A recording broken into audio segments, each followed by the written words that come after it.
함께 은혜 받을 말씀은 고린도전서 15장 12절부터 20절까지 말씀입니다.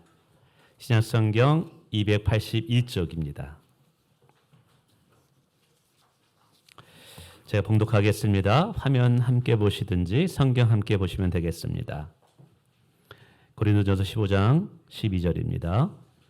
그리스도께서 죽은 자 가운데서 다시 살아나셨다 전파되었거늘 너희 중에 어떤 사람들은 어찌하여 죽은 자 가운데 부활이 없다 하느냐. 만일 죽은 자의 부활이 없으면 그리스도도 다시 살아나지 못하셨으리라. 그리스도께서 만일 다시 살아나지 못하셨으면 우리가 전파하는 것도 헛것이요 또 너희 믿음도 헛것이며 또 우리가 하나님의 거짓 증인으로 발견되리니 우리가 하나님이 그리스도를 다시 살리셨다고 증언하였습니다. 만일 죽은 자가 다시 살아나는 일이 없으면 하나님이 그리스도를 다시 살리지 아니하셨으리라. 만일 죽은 자가 다시 살아나는 일이 없으면 그리스도도 다시 살아나신 일이 없었을 터이요 그리스도께서 다시 살아나신 일이 없으면 너희의 믿음도 헛되고 너희가 여전히 죄 가운데 있을 것이요 또한 그리스도 안에서 잠자는 자도 망하였으리니 만일 그리스도 안에서 우리가 바라는 것이 다만 이 세상의 삶뿐이면 모든 사람 가운데 우리가 더욱 불쌍한 자리라. 그러나 이제 그리스도께서 죽은 자 가운데서 다시 살아나사 잠자는 자들의 첫 열매가 되셨도다. 아멘. 우리 옆에 분과 인사하겠습니다. 잘 오셨습니다. 축복합니다. 환영합니다. 예. 우리 한 번 더 인사하는데요. 예수님이 부활하셨습니다. 인사하겠습니다. 예수님은 부활하셨습니다. 예수님 부활하셨습니다. 예. 아멘. 예수님 부활하셨죠. 그 어떤 사망도, 그 어떤 권세도, 죽음도, 사단마귀도 예수님을 무덤에 가둬둘 수 없었습니다. 그분은 죽음, 사망 권세를 이기시고 부활하심으로 우리의 구원자가 되심을 보여주셨고 하나님의 아들 되심을 증거해 보여주셨다라는 것이죠. 그래서 기독교에서 가장 중요한 것은 복음이라는 것입니다. 복음이라는 것은 좋은 소식이에요. 왜 좋은 소식이냐? 자기의 능력과 자기의 실력과 자기의 지혜로는 도저히 구원을 받을 수 없는 우리들이 예수님의 십자가와 예수님의 부활 때문에 그 구원자 예수 그리스도를 믿으면 구원을 받기 때문에 이 복음이 좋은 소식이 되는 것입니다. 그래서 복음에는 이 두 가지 요소가 굉장히 중요해요. 하나는 예수님이 나의 죄를 위해서 십자가에 못 박혀 죽으셨다는 사실을 믿는 믿음이 우리 가운데 있어야 됩니다. 또 두 번째는 예수님께서 나에게 부활의 소망을 주시기 위해서 나를 의롭게 하시기 위해서 나의 구원을 완성시키기 위해서 죽은 자 가운데 다시 살아나신 그리스도이다. 하나님의 아들이다라는 믿는 이 복음이 또 우리 가운데 믿어져야만 됩니다. 그래서 이 두 가지의 복음은 교회와 우리의 신앙을 지탱하는 큰 이 주춧돌과도 같습니다. 만약에 예수님의 십자가를 믿으면서 부활을 믿지 않는다면 그 온전한 복음이 못 돼요. 그리고 그러한 믿음은 우리에게 완전한 구원을 주지 못합니다. 그러니까 다른 말로 이야기하면 예수님의 부활을 믿지 않는다면 구원받은 자가 아니에요. 왜냐하면 그게 완전한 복음이 아니기 때문에 그래요. 왜 이런 고민을 하냐면 성경을 읽다 보니까 세상 사람들이 부활을 안 믿는다 그러면 이해가 돼요. 교회를 다니면서도 교회 안에서 예수님을 안 믿는 사람들이 있다는 거예요. 예수님의 부활을 안 믿는 사람들이 있다는 거예요. 목사님 무슨 말이에요? 성경 고린도전서 15장 12절은 이렇게 얘기하네요. 화면 띄워줘 보세요. 자 보세요. 그리스도께서 죽은 자 가운데서 다시 살아나셨다. 아멘. 저는 예수님의 부활을 믿습니다. 이것이 저에게 이렇게 전파되어져 왔어요. 근데 너희 중에, 너희라는 것은 고린도 교인들 중에, 성도들 중에 예배를 드리는데 글쎄요, 어떤 사람들은 죽은 자 가운데 부활이 없다라고 생각하는 분들이 있다라는 거예요. 이런 사람들은 아마 이랬을 것 같아요. 목사님, 죽었다가 살아난 사람 본 적이 있어요? 아니, 어떻게 죽은 자가 다시 살아날 수 있어요? 그거 보지도 못했는데 이 과학시대에 어떻게 믿을 수 있어요? 라고 말하는 분들이 있다는 것이죠. 자, 이것을 보면서 깨달았어요. 십자가에 못 박힌 예수님을 믿으면서도 부활은 안 믿을 수 있구나. 사람들은 자기의 이성적인 이해 안에서만 하나님의 진리의 말씀을 받아들이는구나. 내가 그것이 이해되지 않으면, 과학적으로 증명되지 않으면 아예 믿으려고 하지를 않는구나 라고 생각한다는 사실이죠. 심지어 더 놀라운 것은 교회 안에서도 예배 드리러 왔는데도 예수님의 부활을 믿지 않고 있다라는 사실이죠. 여러분, 이것이 고린도 교회의 문제들만이었을까요? 이 성경이 있는데, 야, 우리 교회도 이러면 어떡하지? 우리 교회 성도들 중에서도 예수님의 부활을 안 믿으면 어떻게 되는 거야, 이거? 이런 생각이 들더라고요. 여러분, 이럴 때 어떻게 해야 되겠어요? 무조건 믿어봐. 이렇게 얘기해야 될까요? 아, 왜 그걸 못 믿어? 이렇게 다그치면서 비난해야 될까요? 이게 고민이에요. 아, 참. 여러분, 한 사람 한 사람 다 불러다가 확인해 보고 싶네요. 여러분, 예수님의 부활을 믿으시나요? 예. 근데 왜 이 문제가 정말 중요하냐면, 예수님은 역사적으로, 실제적으로, 사실적으로 죽었다가 진짜 죽은 거예요. 그리고 진짜 사흘 만에 다시 살아나신 거예요. 사람들은 죽는 사람을 많이 보니까 예수님이 죽었다 그러면 부담감 없이 받아들여요. 근데 죽은 사람이 살아났다는 것을 한 번도 보지 못했으니까 이 예수님이 다시 살아나신 것에 대해서 갸우뚱거립니다. 자, 그러면 이렇게 고민하는 사람들에게 어떻게 이 문제를 해소해야 될까? 아까 말씀드린 것처럼 왜 못 믿어? 그냥 무조건 믿어. 이렇게 얘기해야 될까요? 그것도 안 믿어줘? 비난해야 될까요? 오늘 바울 사도는 이런 문제를 가진 분들을 향해서 몇 가지로 예수의 부활의 역사성, 예수님은 진짜로 사실적으로 역사적으로 실제적으로 부활하셨다라는 것을 몇 가지로 변증을 합니다. 왜냐하면 예수님이 허구적으로 그냥 자기의 실존적으로 이렇게 부활했다, 아니 부활을 안 믿으면 무슨 일이 생기냐면 우리의 믿음도 헛것이요, 우리의 신앙생활도 헛것이요, 다 헛것이 되기 때문에 그래요. 그건 좀 이따 살핍니다. 자, 우선 세 가지로 우선 간단히 이 부활의 역사성을 한번 변증해 보는지, 어떻게 바울이 변증해 보는지 한번 살펴보길 원합니다. 첫째로는 예수님의 부활은 성경 예언의 성취라고 이야기하고 있어요. 성경에 예언된 것에 대한 성취가 예수의 부활이래요. 오늘 3, 4절에 앞부분에 이런 말씀이 있습니다. 한번 화면 띄워주세요. 제가 읽어볼게요. 이는 성경대로 그리스도께서 우리 죄를 위하여 죽으시고 장사 지난 바 되었다가 성경대로, 무엇대로? 성경대로 사흘 만에 다시 살아났어야 했대요. 이 구절 속에서 반복되는 단어가 성경대로, 성경대로, 이게 중요한 거예요. 성경에서 반복되는 구절은 굉장히 중요한 거예요. 오늘 바울이 왜 성경대로 예수님이 태어나시고 성경대로 예수님이 죽으시고 성경대로 다시 부활하셨다라는 것을 강조할까요? 여러분, 이것을 이해하려면 먼저 전제가 있어야 돼요. 여러분, 여기에 성경이 있습니다. 저는 이 성경이 진리의 말씀인 걸 믿습니다. 이 성경이 하나님의 말씀인 것을 믿습니다. 여러분도 믿으시나요? 자, 그러면 성경이 말하는 것은 거짓일까요? 진리일까요? 그러면 그거 성경이 말하는 게 진리라면 그 진리를 받아들이는 게 믿음이라고 얘기했습니다. 자, 한번 예수님의 탄생부터 시작해 봅시다. 예수님은 어디서 탄생됐냐면 베들레헴 마구간에 탄생하셨어요. 바로가 아니라 이 헤롯 대왕에 의해서 애굽으로 도망을 가요. 그래서 잠시 동안 피신한 다음에 갈릴리 지역에서 머물게 됩니다. 근데 이 예수님 탄생 때의 우연적인 사건들이 이렇게 일어나게 되는데 이 사건을 성경 속에 어떻게 예언되냐면 미가서 5장 2절에 보니까 예수님이 태어나기 수백 년 전의 이야기인데 그 예언서에 메시아 그리스도가 오면 베들레헴에서 태어난다고 얘기했어요.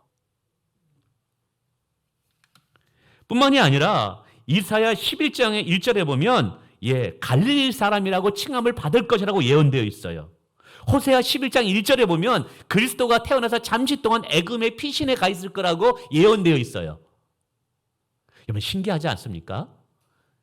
이게 구약 성경에 예언된 그대로 예수님이 그대로 그 삶이 이루어지는 거예요. 그것이 예수님이 의도한 바도 아니에요. 그냥 우연적인 사건인데 그 사건이 일어나는 것들을 가만히 보니까 구약 성경에 다 예언된 거예요. 그러니까 그 예언된 사건의 성취를 통해서 뭘 깨닫냐면 구약 성경에서 우리의 죄를 위해서 보내기로 한 그리스도 구원자가 누구시다? 예수 그리스도라는 것을 증거해 준다는 사실이에요. 여러분 예수님의 십자가의 죽음, 사실은 로마 병정이 강압해가지고 십자가를 지게 하고 본디오 빌라도의 재판을 통해서 예수님이 십자가에 못 박혀 죽으시게 됩니다. 채찍을 맞으시고 십자가에 못 박힐 때 좌우의 강도가 두 사람이 옆에 있게 되고, 그리고 예수님이 입으셨던 이 붉은 천옷도 찢겨서 기념품으로 그 로마 병정들이 가져가게 되고요. 뿐만 아니라 예수님께서 죽으실 때 이 살과 뼈가 하나도 꺾이지 않게 돼요. 그리고 피를 다 흘리게 되고 그 시신은 이 부자의 무덤에 아리마대 요셉의 무덤에 이제 안치되게 됩니다. 여러분 그 예수님의 죽음의 사건이 예수님이 그렇게 해놓으라 제자들에게 부탁한 건가요? 아니에요. 제자들은 이때 도망쳤어요. 잡히면 죽임을 당할까 다 도망쳤어요. 예수님을 위해서 봉사하거나 섬긴 사람이 하나도 없었어요. 그래서 그 사건이 그렇게 흘러갔어요. 근데 예수님이 죽음 이전에 660년 전에 이사야 53장을 썼습니다. 이사야 53장 시간이 있을 때 읽어보세요. 거기에 뭐가 나오느냐? 예수님의 십자가의 고난이 그대로 묘사되어 있어요. 그리고 죄인들과 함께 죽는다는 기록까지 성경에 예언되어 있어요. 예수님의 옷도 찢겨져서 기념품으로 나눠진다는 이야기가 기록되어 있어요.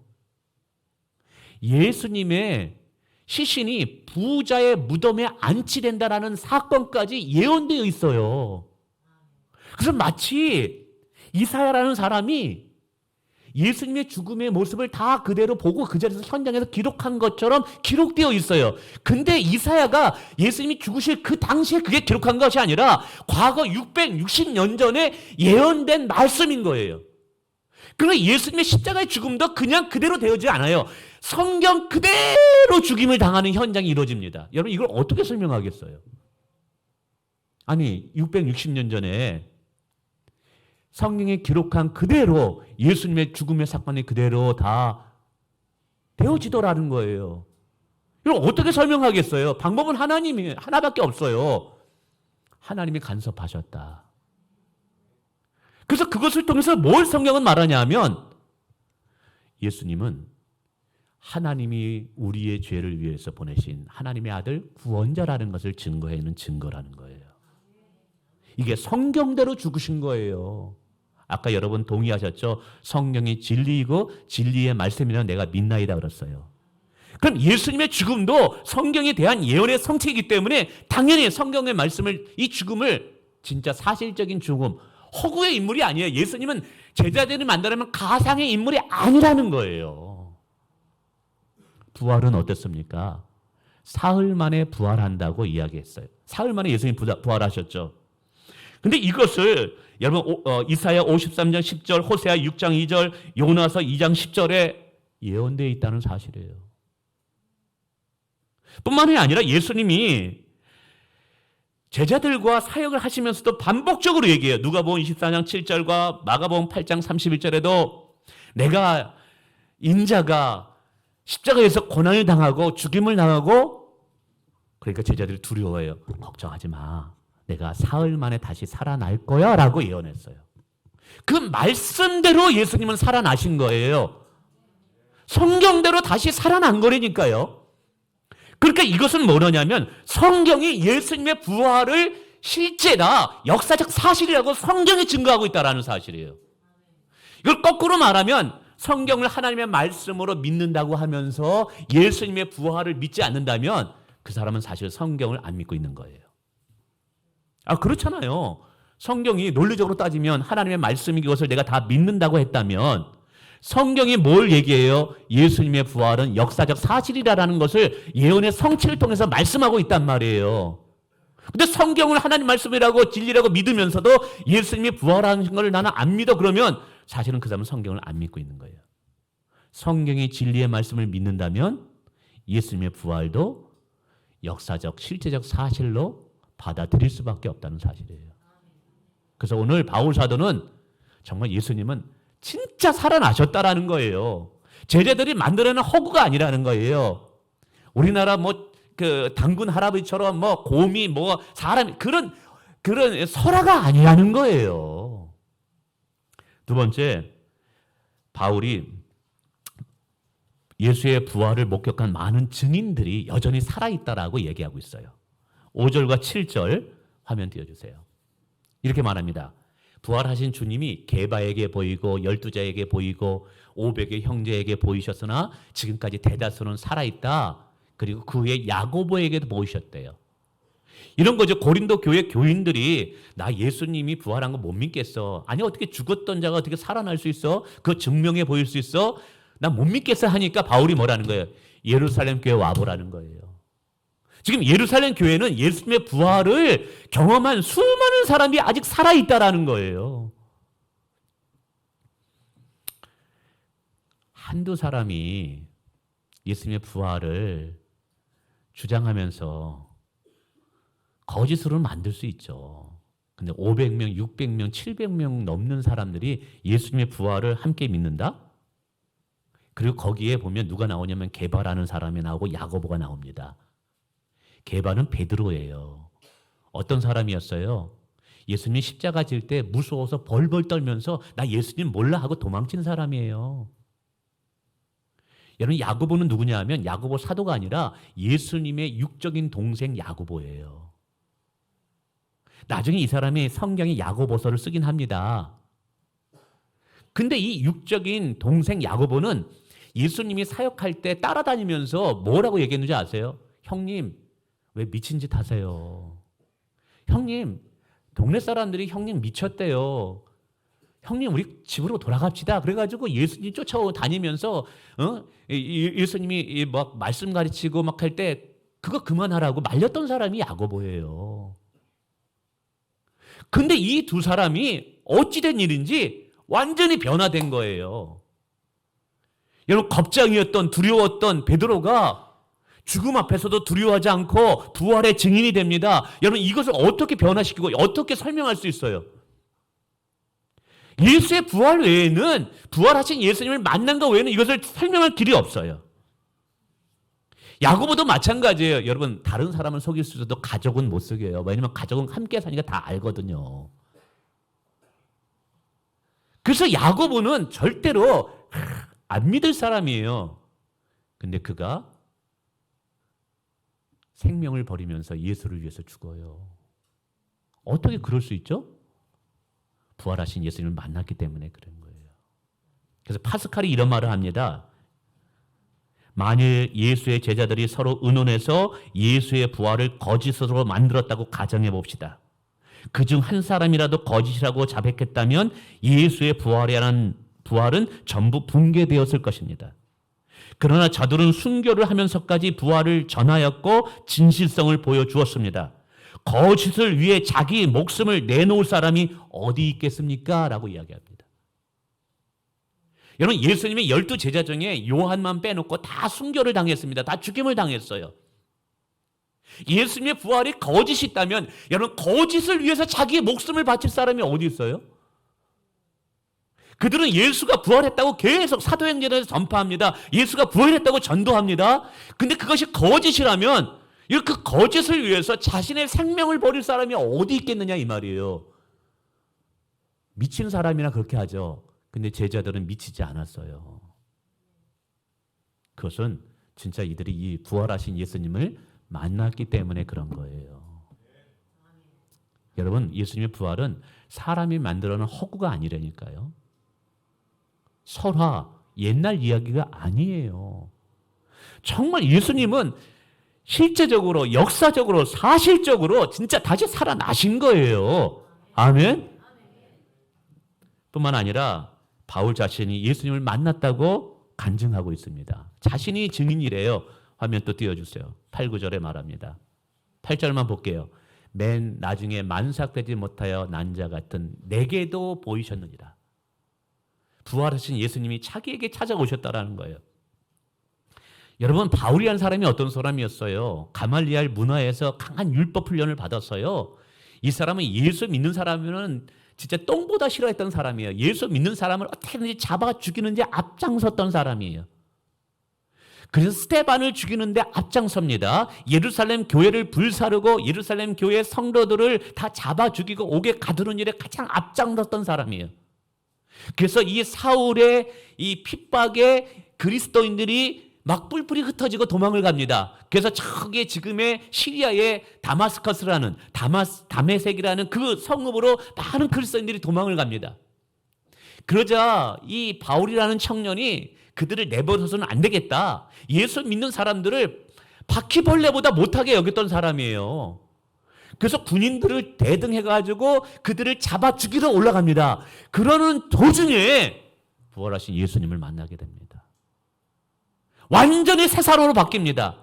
교회를 불살랐던 사람이 교회를 위해서 생명을 버리는 거예요. 예수를 핍박했던 사람이 예수를 위해서 목숨을 버리는 거예요. 여러분, 이처럼 한 사람의 삶이 완전히 변화되고 삶의 목적이 완전히 바뀌게 될 수 있는 것, 무엇을 가지고 설명할 수 있느냐? 예수의 부활 외에는 설명할 길이 없는 거예요. 그래서 오늘 바울이 말하는 거예요. 부활을 못 믿겠다고? 나의 삶의 변화를 봐. 성도 여러분, 이렇게 얘기해도 사실 이 부활이 잘 안 믿어질 수 있어요. 왜 그러냐 하면 일단 여러분, 예수님의 부활이 믿어지십니까? 그러면 여러분 진짜 축복받은 자예요. 왜 그러냐 하면 예수님의 부활은 거듭남과도 같아요. 요한복음 4장에 보면 거듭남은 사람의 지혜로 되는 게 아니에요. 내 노력으로 거듭남이 되는 게 아니에요. 성령을 통해서만이 거듭남의 역사가 일어납니다. 이 거듭남은 사람이 할 영역이 아니라 하나님이 하시는 영역이에요. 마찬가지로 부활이 믿어지는 것도 내가 믿겠다고 해서 믿어지는 게 아니라니까요. 제가 이번에 이제 전도 초청잔치에 초청할 한 친구가 있어요. 아시아나 항공 있다가 중국 항공으로 가서 이제 하는데 4월달 잠시 들어와서 내가 그 친구를 해서 계속 고등학교 때 제일 친한 친구였거든요. 기도하고 꼭 초청해야 되겠다고 이제 카톡을 이제 보내고 지금 하고 있습니다. 근데 걔도 좀 눈치챘은 것 같아요. 전도 축제 일이 됐나 보다. 나를 보내려고 하는 거니까. 어쨌든. 근데 그래도 계속 포기하지 않고 기도해야죠. 근데 그 친구가 진지하게 그 고민을 하더라고요. 도희야, 나도 믿고 싶은데 안 믿어져. 믿고 싶은데 안 믿어진다는 거예요. 근데 저는요, 안 믿고 싶은데 믿어져 버렸어요. 안 믿고 싶은데 믿어졌어요. 이거는요, 사람이 예수님의 부활을 믿게 하는 게 아니라는 거예요. 성령님이 하시는 사역이에요. 그러므로 여러분, 예수님의 부활이 믿어진다면 이미 우리 안에 성령이 와 계신 거예요. 할렐루야. 그래서 여러분, 예수님이 부활이 믿어진다는 것은 우리 안에 생명이 와 있는 거고 엄청난 큰 축복임을 믿으시기 바랍니다. 그래서 누군가가 나 부활을 못 믿겠다 그러면 여러분 자신이 증인이 돼야 돼요. 나를 봐. 내가 부활하신 예수님이 믿어진더라. 예수님의 부활로 인해서 내 인생이 이렇게 바뀌어졌더라. 오늘 우리의 변화된 삶이 예수님의 부활한 증거가 되길 주님의 이름으로 축원을 드립니다. 이제 이 부활이 그러면 나에게 주는 의미가 무엇이냐? 이 부분을 또 바울이 얘기해요. 오늘 이제 고린도전서 15장은 부활에 대한 변증서예요. 예수님이 역사적으로 부활하셨다. 그래야지만 우리의 신앙에 의미가 있는 거거든요. 우리 가짜 믿는 게 아니에요. 할렐루야. 진짜를 믿는 거예요. 진짜 진리를 믿는 거예요. 진짜 진리가 되려면 예수님 부활하셔야 되는 거거든요. 그래서 그거를 변증하고 두 번째, 그 부활이 오늘 우리에게 어떤 의미가 있느냐. 그래서 오늘 바울이 가정법으로 얘기합니다. 만일 죽은 자의 부활이 없으면 13절, 만일 죽은 자가 다시 살아나는 일이 없으면 16절, 만일 죽은 자가 다시 살아나는 일이 없으면 17절에 이렇게 반복으로 얘기해요. 가정법이거든요. 만일 부활이 없으면 어떻게 되느냐. 이걸 거꾸로 이야기하면 예수님의 부활 때문에 우리의 삶에 이런 의미가 있다라고 설명하는 거예요. 부활 때문에 오늘 우리의 삶에 이런 은혜와 축복을 누리고 있다는 거예요. 첫 번째는 예수님의 부활로 인해서 우리의 믿음은 가치가 있다고 설명하고 있어요. 17절입니다. 화면 띄워주세요. 제가 읽어볼게요. 그리스도께서 다시 살아나신 일이 없으면 너의 믿음도 헛되고 너희가 여전히 죄 가운데 있을 것이라는 거예요. 이걸 거꾸로 얘기하면 예수님이 부활하셨기 때문에 너희의 믿음도 가치가 있다는 거예요. 오늘 우리가 믿음을 가진 것이 귀하다라는 거예요. 그리고 예수님이 부활하셨기 때문에 우리는 죄로부터 해방되었다라는 거예요. 할렐루야. 이걸 좀 더 설명하면 이런 것입니다. 여러분, 예수 그리스도를 구원자로 믿는 믿음이 우리의 구원을 보증해 줍니다. 예수 그리스도를 믿는 믿음이 우리의 죄 사함을 허락하고 거듭나게 하고 영생을 선물해 주는 줄 믿습니다. 근데 예수를 믿는다 그랬을 때 어떤 예수를 믿느냐 이 말이에요. 무덤 속에 갇혀 있는 예수, 아직도 살아나지 못한 예수를 믿는 믿음은요, 우리에게 영생을 가져다 주지 못하고 우리의 죄를 씻을 수가 없어요. 예수님은 십자가에서 죽으시고 사흘 만에 부활하심으로 당신이 하나님의 아들인 것을 우리에게 증명해 보여주셨어요. 여러분, 지금도 한국에는 수많은 이단들이 있습니다. 요즘 정명석 씨부터 시작해가지고 정말 하나님의 교회, 그리고 또 신천지. 근데 그들의 공통적인 특징이 뭐냐면 교주가 뭐라고 이야기하냐면, 잡아주세요. 그렇죠. 잘 잡았습니다. 그래. 우리 하주는 내가 교회에 왔다라는 정체성과 의미를 여기 한번 나와 보는 것으로 나는 교회 온 거야라고 이제 생각하고 있어요. 근데 그들의 공통적인 뭐냐면 교주를 자기들이 구원자다, 보혜사라고 얘기해요. 자기들이 구원자, 보혜사라는 거예요. 여러분, 문선명 씨도 그랬어요. 통일교를 많은. 여러분, 천북에 많은 박태선도 본인이 보혜사라고 그랬어요. 근데 그들은 모두 죽었습니다. 그리고 그들은 여전히 무덤 속에 그의 시신이 있습니다. 여러분, 무덤 속에 있다라는 건 뭐예요? 죄의 삭선 사망이기 때문에 그 사망에서 건진받지 못했다라는 거예요. 그들은 구원자가 아니라는 거예요. 우리의 구원자가 되려면 우리의 죄의 문제를 해결해 주셔야 돼요. 이 죄의 문제가 왜 중요하냐면 이 죄가 사망을 가져왔고 이 사망을 이겨야만 되는 거예요. 그러지만 우리의 구원자가 되는 거예요. 믿습니까? 사망의 문제, 죄의 문제, 죽음의 문제를 해결해 주셔야 돼요. 그러지만 우리의 구원자가 되는 거예요. 근데 본인도 죽음에서 해방되지 못했는데, 죽음도 이기지 못했는데 어떻게 우리의 구원자가 될 수 있어요? 그래서 수많은 이단들의 여러분 교주들은 결국 그들은 죄인일 것뿐이라는 걸 증명하는. 그런데 예수님은 달랐어요. 지금까지 수많은 인간들이 있었지만 죽으면서 무덤에서 부활하신 분은 예수 그리스도밖에 없습니다. 그래서 그 예수 그리스도가 부활하셨다는 것은 그분이 죽음을 이기신 분이고 우리의 죽음의 문제, 죄의 문제를 해결할 수 있는 분임을 증거하는 거예요. 그럴 때는 부활하신 예수님을 믿지 않는다면 우리의 믿음은 헛거예요. 우리는 여전히 죄 가운데 있는 거예요. 그러나 걱정하지 마세요. 예수님은 진짜 부활하셨어요. 그래서 능히 우리의 죄의 문제를 해결할 수 있어요. 할렐루야. 예. 둘째는 예수님의 부활 때문에 우리의 수고가 헛되지 않는다는 사실이에요. 19절에 말합니다. 만일 그리스도 안에서 우리가 바라는 것이 다만 이 세상의 삶뿐이면 모든 사람 가운데 우리가 더욱 불쌍한 자라. 왜 우리가 불쌍해요? 이 말은 예수님의 부활이 역사적 사실이라는 것은, 잘 들어보세요, 영원한 세계가 있다는 거예요. 내세가 있다는 거예요. 우리의 삶이 여기서 죽고 끝이 아니라는 거예요. 예수님의 부활은 영원한 세계가 우리 가운데 또 다른 세계가 펼쳐진다는 거예요. 천국과 지옥이 있다라는 거예요. 만약에 부활이 없다면 영원한 세계와 영생을 위해서 우리가 충성하고 헌신하고 예배하고 헌금하고 이런 모든 것들은 이거 속고 있고 거짓이고 이거 허비하는 거예요.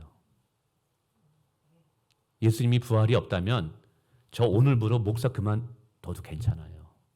들로 산으로 여러분 꽃교양 다니셔도 괜찮아요. 응? 마음껏 즐기셔도 돼요. 뭐 부활이 없는데, 영생이 없는데, 내세가 없는데. 근데 오늘 바울 사도는 얘기하는 거예요. 내가 그리스도를 위하여 모든 것을 배설물로 여기는 것, 그리스도를 위해서 내가 누릴 수 있는 것, 모든 것을 포기하고 좁은 길을 가고 복음을 위해서 고난받는 이유가 뭐냐?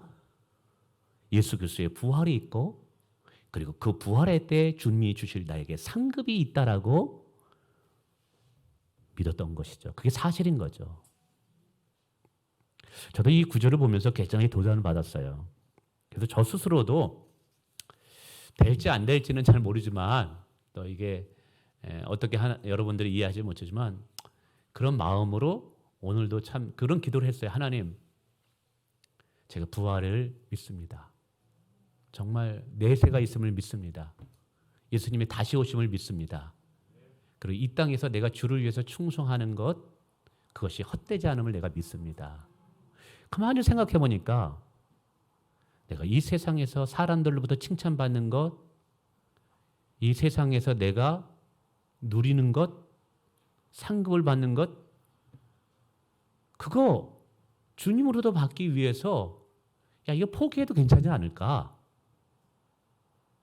그래서 그런 기도를 했어요. 이게 좀 쌀벌한 기도이기도 하고 이게 제가 감당할 수 있는 기도가 될지 모르겠지만 그 기도를 오늘 아침에 했어요. 하나님, 제가 누릴 수 있는 이 세상에 누릴 수 있는 것을 포기하기 원합니다. 하나님, 제가 담임 목사로서 누릴 수 있는, 얻을 수 있는 것도 포기하면서 살아가기를 원합니다. 좋은 자동차 끌고 다니는 것, 넓은 집에서 사는 것, 하나님 그것을 포기하게 하옵소서. 노후의 편안하고 안락한 삶, 하나님 포기하게 하옵소서. 그리스도를 위해서 죽는 삶이 되게 하옵소서. 높은 자리에서 맛있는 음식을 대접받고 사람들의 칭찬을 받는 것이 아니라 낮은 자리에 내려가서 섬기게 하옵소서. 왜냐하면 이 땅에서 사람들의 칭찬과 내가 누릴 것을 다 누리면 부활의 때에 주님께 받을 상급이 하나도 없기 때문에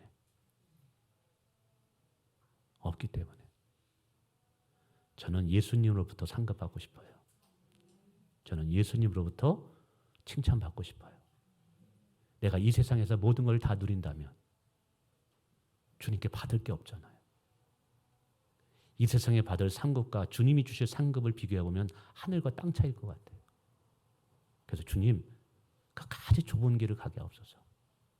목사로서 누리고 싶고 누릴 수 있죠. 내가 원하면, 장로님들의 요구하면 장로님들이 뭐 거절하겠어요? 우리 장로님들은 착하셔가지고 다 그래요. 우리 장로님들은 착해서 문제라. 뭐 착한 게 왜 문제예요? 성도님들 이상하게 얘기하는. 참 좋으시죠. 근데 하나님께 받을 상급을 얻기 위해서 내가 이 땅의 것을 포기하기를 원합니다. 누리기보다 버리게 하옵소서. 이게 내가 감당할 기도인지 몰라도 그렇게 기도했어요. 왜요? 진짜 예수의 부활을 믿기 때문에 그런 거예요. 예수의 부활을 믿기 때문에.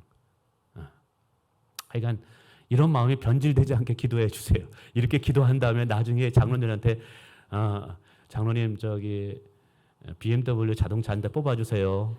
벤츠 자동차 한 대 뽑아주셔야 돼요. 건축하거든 내가 이렇게 되지 않을까 봐 이렇게 기도해 주셔야 돼요. 그러나 분명한 것은 누릴 수 있는 것을 포기하는 신앙이 되기를 원합니다. 이유는 간단해요. 부활이 있기 때문에 그런 거예요. 우리의 오늘 주를 위해서는 헌신과 좁은 길을 가는 것은 헛되지 않기 때문에 그래요. 한 가지가 더 있습니다만 여기서 멈추겠습니다. 짧게 끝나는 것도 은혜예요. 여러분 말씀을 맺습니다. 여러분 부활주일 예수님은 진짜 부활하셨어요. 그분은 살아계신 하나님은 오늘 우리와 함께 계셔요. 그럼 부활의 능력이 오늘 우리와 함께 하시는 줄 믿습니다. 그 부활의 권능은요 오늘 낙심된 자, 좌절된 자를 다시 일으킬 수 있는 힘이 있습니다. 부활하신 예수님을 믿으면 무엇도 무섭거나 두렵지 않습니다. 실패했다 할지라도 다시 시작할 수 있습니다. 그 축복이 오늘 저와 여러분 가운데 있길 축원을 드립니다.